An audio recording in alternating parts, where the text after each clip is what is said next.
Hello and welcome to How to Automotive, and today's video is going to be a little bit different than normal. So normally I do not do side jobs, but behind me I got a BMW 335i that has an oil pan leaking. We have to drop the subframe out of that sucker and get it to make clearance to get the oil pan out. So it's going to be quite a bit of work.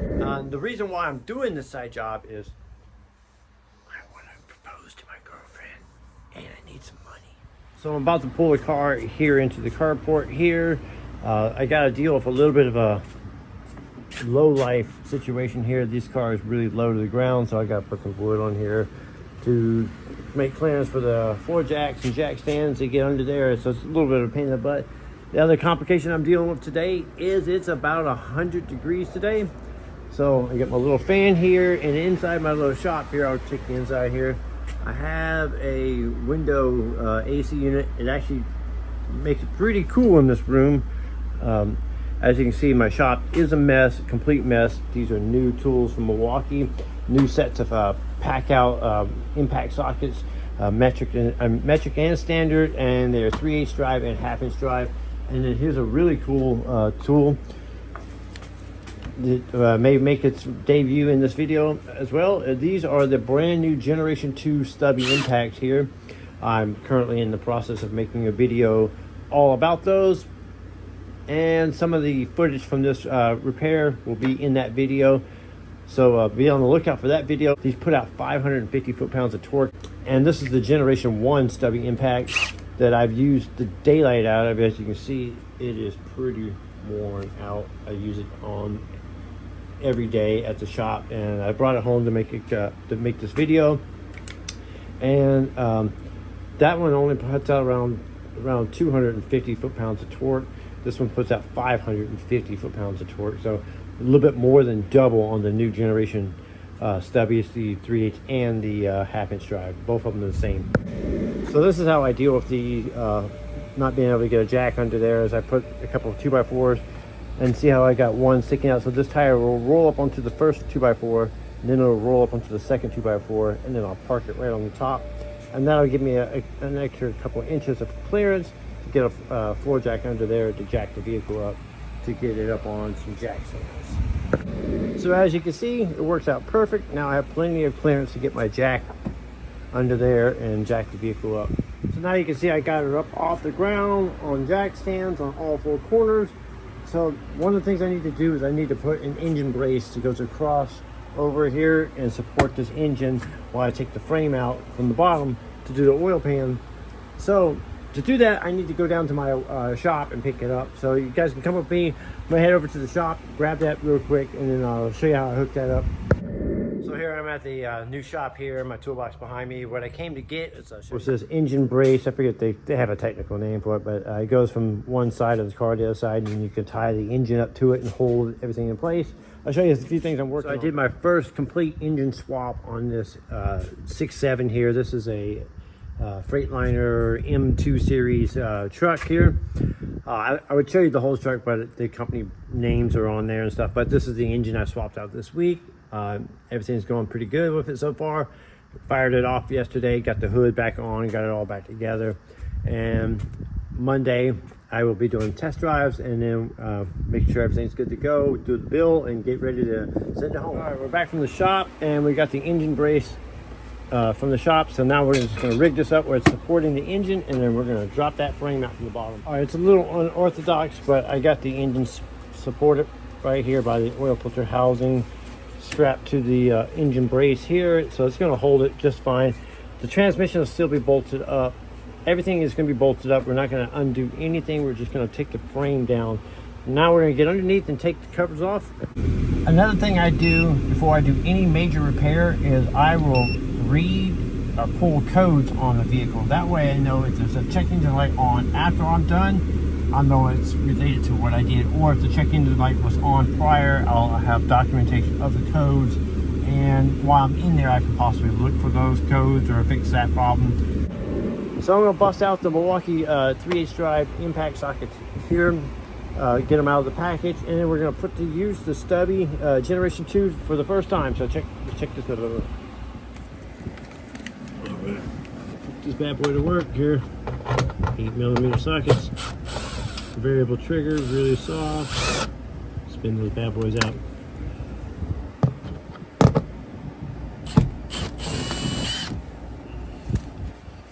So even though this tool has brute power, it can be finessed and made to use on very fine things. That's one of the things I like about Milwaukee tools, and all their power tools, they have their very nice variable trigger.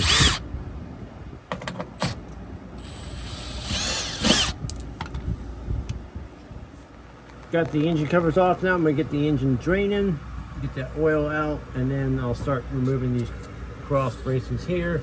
Go back there, go back there, get that out, and then what we're gonna do is we're gonna drop the subframe bolts, the main subframe bolts, and the whole subframe will come down. We're not gonna just connect the suspension, the rack and pinion, nothing. We'll leave it all hooked up and let it just hang down and sag. I'll show you that in just a second. Once that's out of the way, then we got access to all the oil pan bolts.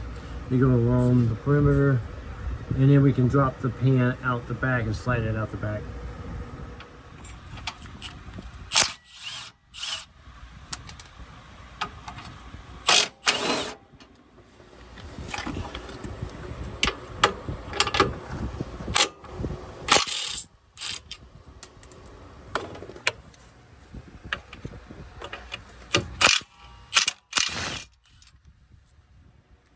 So I got the engine brace here. I got it tied up to the oil filter housing here, holding it.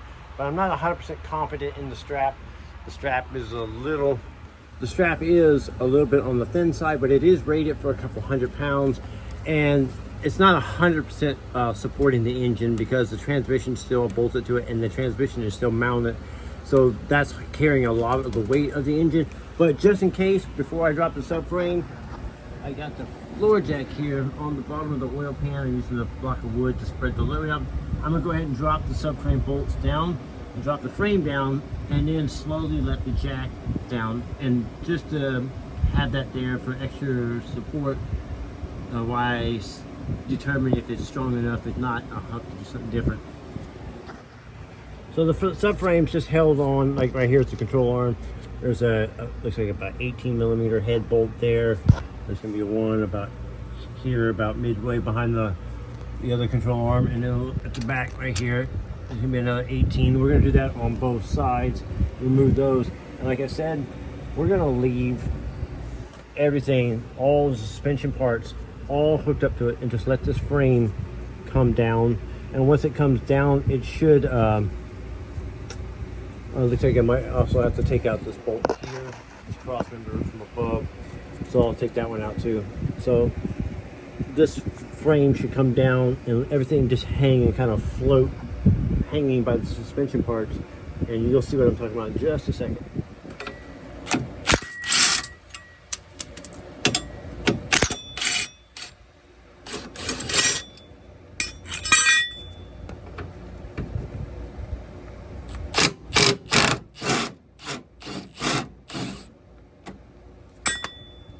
That was just being lazy there, but it worked out.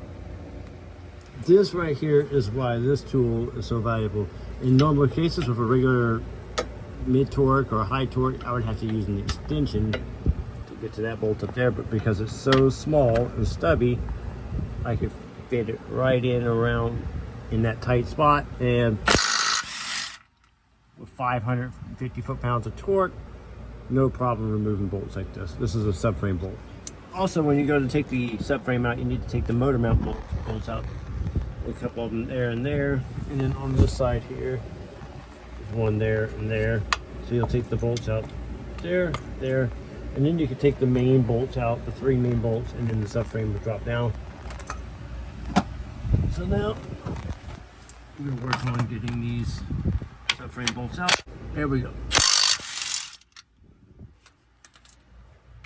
So I got the front one out, the back one out. This one I'm just going to loosen.